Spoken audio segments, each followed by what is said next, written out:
ओम शांति 29/7/2021 साकार मूल्य मधुर संतान माने ये भारत भूमि निराकार बाबांकर जन्मभूमि अटे।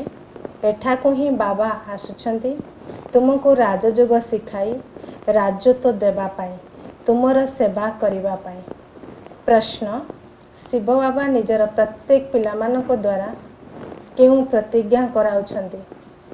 उत्तर मिठे बच्चे प्रतिज्ञा करा जे बाबा मु कौनसी भी विकर्म करी नहीं, मु 5 विकार दान दौची।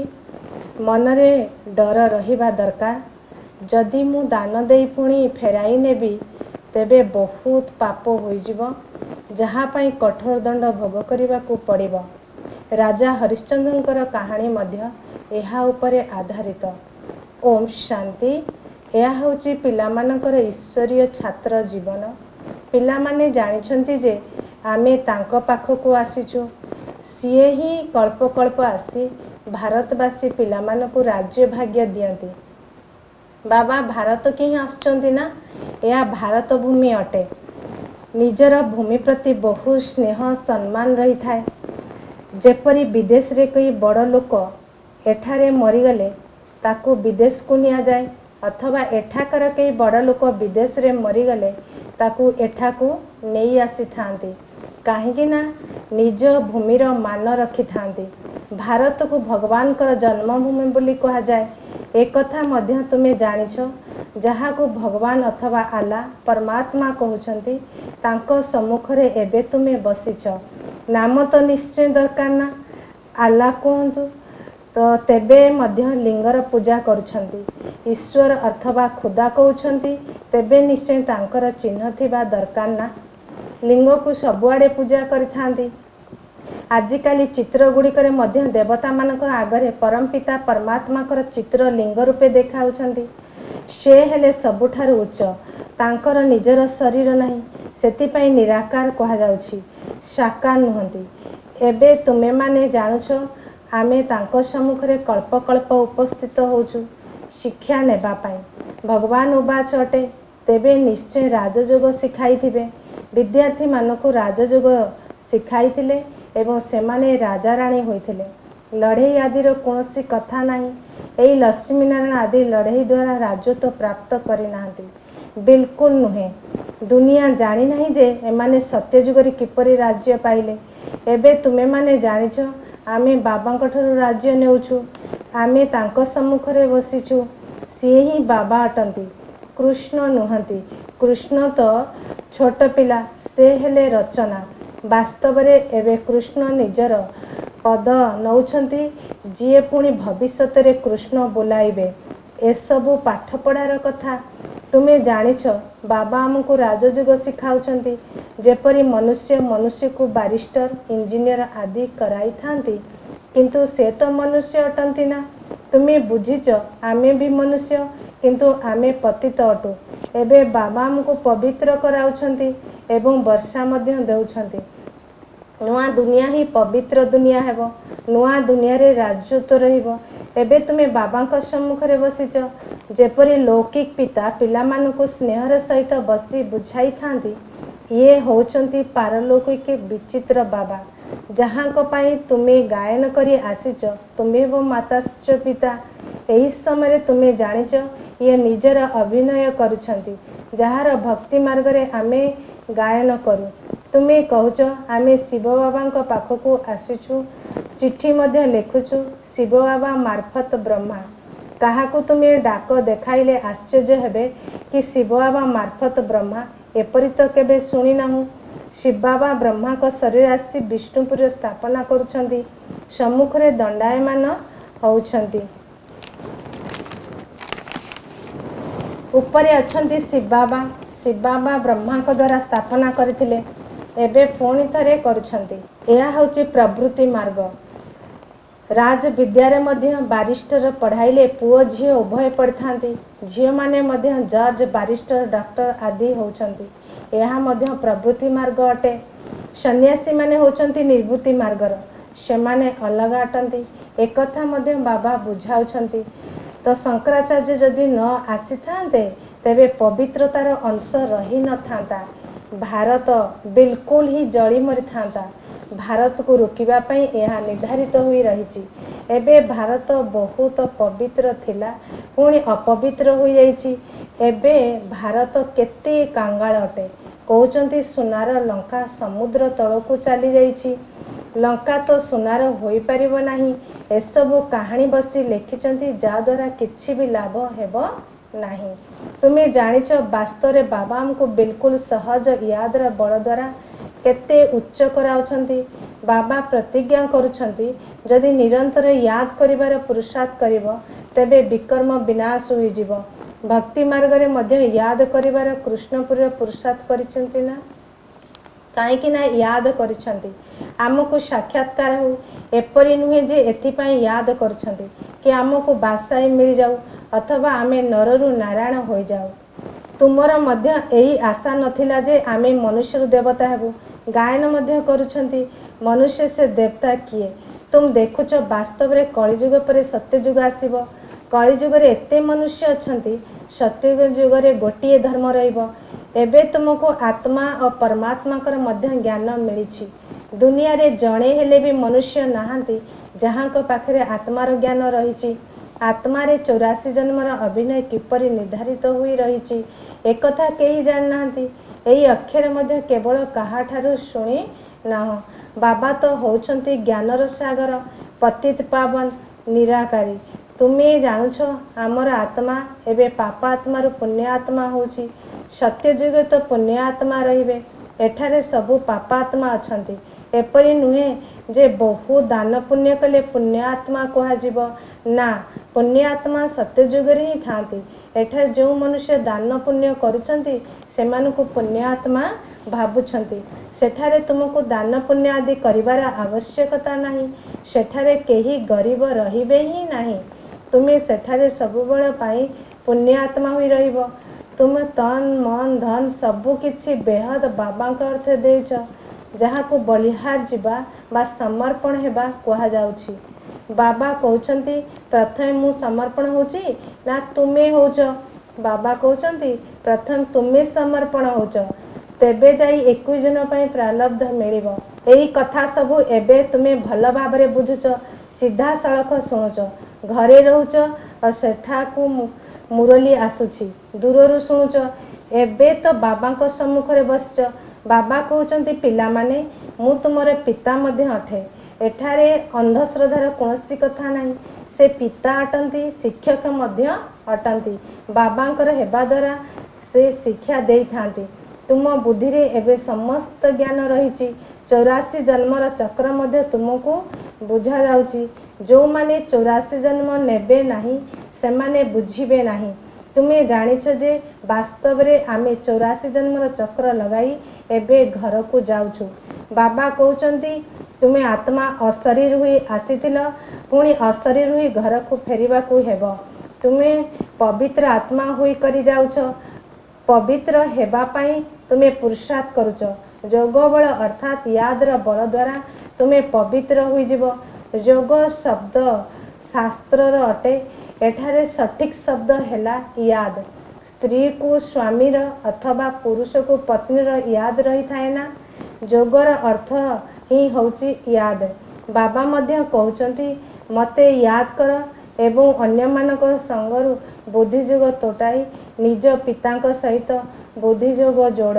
याद कर जेते याद करिवो सेते तुमर विकर्म विनाश हबो। वास्तव रे भारत को कल्प कल्प वर्षा मिलुची। शिव जयंती मध्य प्रसिद्ध अटे। जेपरी बुद्ध ख्रीष्ट आदिंकर जयंती होची सेपरी निराकार शिवंकर जयंती रही। से हेले उच्चरु उच्च कृष्ण जयंती मध्य प्रसिद्ध अटे। किंतु से आसी कौन करछंती ए कथा केही जान नांती। कृष्ण सत्ययुगर राजकुमार थिले। निश्चय तांको केही एपरी कर्म सिखाई थिबे जहा फल सत्ययुगर राजकुमार होइछंती। छोट पिला तो पवित्र ही अटंती। सेठारे विकार कोनोसी कथा रहिबो नाही। छोट पिला तो शुद्ध रही थाए। भगवान तो एक ही निराकार अटंती। भगवान होचंती जणे बाकी सबु हेले तांकर रचना। रचना को ठारू केबे रचना को वर्षा मिली परिबो नाही। वर्षा बा संपत्ति बाबांक ठारू मिलिबो। भाई को भाई ठारू वर्षा मिल पारिबो नाही। तुमे सबु भाई भाई अट। भाई भाई बोली कही थांती ना, बाबा तो एक अटंती। वर्षा बाबांक ठारू मिलिबो। समस्त भाई मानकर सद्गति दाता एकमात्र बाबा। सबु आत्मा मानक बाबा ठारू वर्षा मिलुछि। बाबा कहउचंदी मु आत्मा मानक आसी पाठ पढ़ाउछि, आत्मा मानक सद्गति दउछि। बाबा बसी राजयोग शिखाउचंती। एई पाठ द्वारा तुमको एठारे पदवी मिलिबो नाही। सेमाने बारिस्टर आदि एई जन्मरे होउचंती, पुणी पर जन्मरे आउ थरे पाठ पढ़िबे। तुमे जानिच एई पाठ पढ़ा द्वारा आमे 21 जन पई प्रारब्ध पाउछु। सत्य जुगरे डाक्तर आदि केही रहिबे नाही। सेठारे रोग ही हब नाही। तुमे सेठारे गर्भ महल रे रहिबो। एठारे गर्भ जेल रे रहउछ, जेउठारे बहुत दंड मिली थाए। सेति पई डाकुछंती एई जेल रु बाहर कर, आमे आउ कोनोसी भूल करिबो नाही। धर्मराजंक सहित प्रतिज्ञा करूछंती। एठारे तुमको शिव बाबांक पाखरे प्रतिज्ञा करिबाकू हेबो। बाबा आमे केबे विकर्म करिबो नाही। 5 विकार आमे आपनको देई देउछु। एक कथा मध्य बाबा जानिछंती जे विकार तुरंत छाड़ी हेबो नाही। भितरे डर रहिबा दरकार। आमे विकार दान देई पुणी नेबु तो बहुत बड़ पाप होई जिवो। जेपरी राजा हरिश्चंद्रंकर उदाहरण रहिछि। बाबा जानिछंती एपरी नुहे जे 5 विकार तुरंत छाड़ी पळाइबो ना, सेति पई समय लागिबो। तुमर कर्मातीत अवस्था हेबो, तेबे जाई लड़ाई लागिबो। एही 5 विकार होउछि बहुत बड़ शत्रु। सेथिरे मध्य मुख्य होउछि देह अभिमान। एहार दान देबा बहुत मुश्किल अटे। घड़ी को घड़ी बाबा कहउचंती निज को आत्मा मने करी मते याद कर, किंतु एपरी हो नाही। देह अभिमानी हेबा द्वारा पुणी कामर चोट पड़ुछि। देह अभिमान सबुठारु तीव्र अटे। देही अभिमानी हेबा पाई मेहनत करबा को पड़िबो। मुख्य देह अभिमान आसीबा द्वारा ही पाप होउछि। सेति पई 5 विकार को दान रे देबा को पड़िबो। एथिरे समय लागुछि। साजन को बिना सजनी माने तो जाई परिबे नाही। प्रथम साजन को जिबा को हेबो, परे सजनी माने जिबे। साजन को आसी सबु आत्मा मान को नहीं जिबा को हेबो। जे पर्यंत कर्मातीत अवस्था न होईछि से पर्यंत पुरुषार्थ करबा को पड़िबो। देह अभिमान आसीबा द्वारा ही पुणी भूल होउछि। कहउचंती बाबा देह अभिमान रे आसीबा द्वारा विकार रे पड़िछु। तूफान भी बहुत आसीबो, विकार संकल्प मध्य आसीबो, किंतु कर्म इंद्रिय द्वारा केबे कोनोसी पाप कर नाही। माया को जितिबा पई केते मेहनत करबा को पड़ुछि। बाबा कहउचंती जदि विवाह करिच ते पवित्र रही देखाओ, तेबे सन्यासी माने मध्य देखिबे। तुमर रोजगार देख केते उच्च अटे। पवित्र रही देखाओ तो बहुत उच्च पद पाइबो। तुम पाखरे समस्ते समर्पण होई जिबे। बाबा मध्य महिमा करूछंती। जदियो पवित्र रहउछंती पुणी जोग मध्य करिबा दरकार। तो जोगरे ही घड़ी को घड़ी विघ्न पड़ुछि। देह अभिमान आसी जाउछि। पवित्र रहउछंती ताहा तो ठीक, पवित्रता द्वारा ही पवित्र दुनिया रे वर्षा पाइबो, किंतु माया मध्य निजर प्रभाव देखाइबो। माया बहुत विघ्न पकाई थाए। बाबा बुझाउचंदी एसबु हबो तो बहादुरी देखाउचंदी, किंतु ता सहित निरंतर याद मध्य रहू, तेबे जाई विकर्म विनाश हबो। जो माने रुस्तम बा जोधा होई थांती तांकु माया मध्य बहुत हैरान करी थाए। से माने याद रे मुश्किल रही परिबे।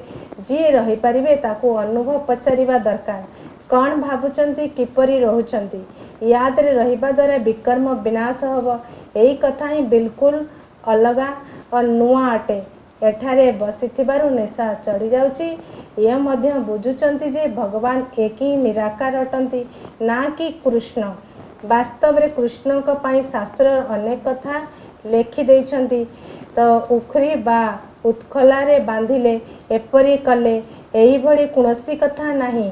एपरी कही मध्य तांकर ग्लानि करूछंती, अपमान करूछंती। कृष्ण को पाखरे तो कोनोसी भी अवगुण नथिला। चंचलता करिबा यह मध्य अवगुण अटेना। कृष्ण तो बिल्कुल ही मर्यादा पुरुषोत्तम अटंती। तांकर महिमा गान करचंती। सर्वगुण संपन्न गायन कराए गुरु ब्रह्मा गुरु विष्णु कुह आमर तो गुरु नहांती आमे यहाँ ना गुरु ना ईश्वर बोली मानुछु पतित पावन तो जड़े ही निराकार अटंती ना साकार गुरु कई पतित पावन हो पारिबे नाही। एही समय तुम्हें परमपिता परमात्मा समस्त जीवन कहानी को जानुच 5000 वर्ष शिव बाबा कौन पाठ चली यह तुम्हें बाबा द्वारा जानुछ। बाबा तो ज्ञान सागर अटंती ना सुख शांति आनंदर सागर यही महिमा तांकर अटे। बाबा पाखरे संपत्ति अच्छी तेणु निश्चय पिला मानक मध्य देउथिबे ना। अच्छा धारणा पाई मुख्य सारांश 1 नंबर कर्मातीत अवस्था को प्राप्त करने पाई यही कर्म इंद्रिय मानक द्वारा कौनसी भी भूल करिवार नहीं। पवित्र रहिबा सहित यादर जात्रारे मध्य मजबूत हेबाकू पड़िबो।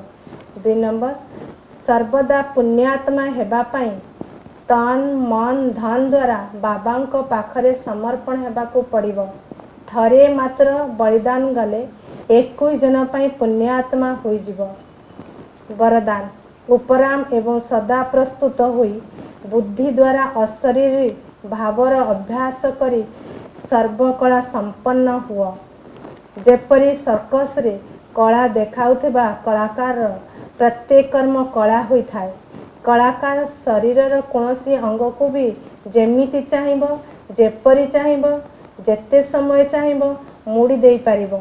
तो सही परी पिला माने बुद्धि को जेबे चाहिबे जेते समय जेउठ भी स्थित करने को अर्थात रखिया को चाहिबो सेठी स्थिर कर। यह हूँ सबुठारु बड़ कला। यही गोटे कलारे 16 कला संपन्न हो जिबे। एथिपाई एमिति उपराम एवं सदा प्रस्तुत एभर रेडी हुआ जहाँ आदेश प्रमाण 1 सेकेंड रे अशरीर हो जाओ युद्ध रे समय न जाओ। स्लोगान सरलता एवं सहनशीलतार गुण को धारण करुवा पिला माने सच्चा स्नेही एवं सहयोगी अटंती। ओम शांति।